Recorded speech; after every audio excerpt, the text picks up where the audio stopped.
never rushed. You never were looking at your watch. You were completely engaged with those folks.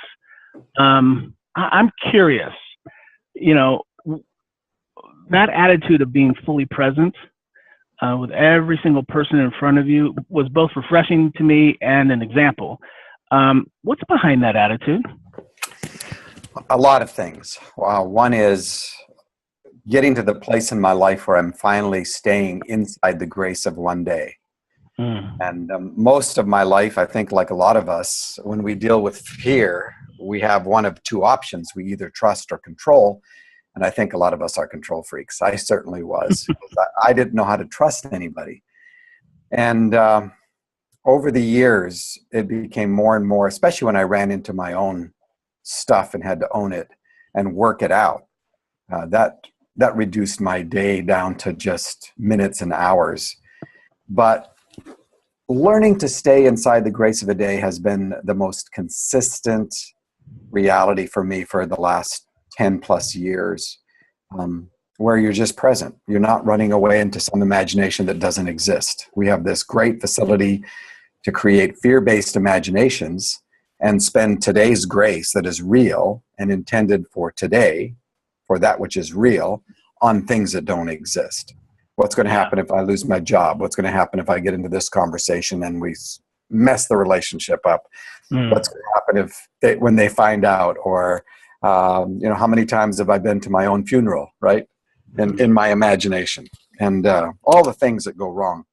And so we're never there present. So being present inside the day allows you to slow down. And then the second thing is that every single human being matters. I mean, we're dealing with eternal beings. And as my view of humanity has risen, because I think God has a high view of humanity, that God is not surprised or disappointed about what we have brought to the table. God knows us to the core of our being, but knows the core of our being is good and right and beautiful, because the core of our being is the image and likeness of God that we're created in. And it is a very good creation before anything got broken. So when you begin to elevate your view of humanity, every encounter matters. And you also recognize that every encounter is a two-way street. I'm not there just to reflect myself so that I feel better about myself. I'm there because I'm in front of this human being who is engaging me, allowing me to walk on their holy ground, their story. And what an honor and a privilege that is. And I always gain from that encounter.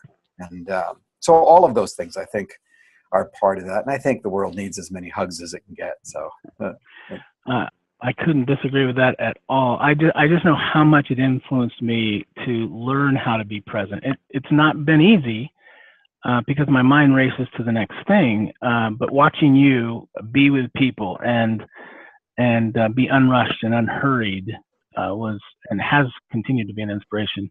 What's funny is a lot of times the next thing we want to hurry to is supposedly so that we can help people. Right. Yeah. So true. And here we are with people right in front of someone.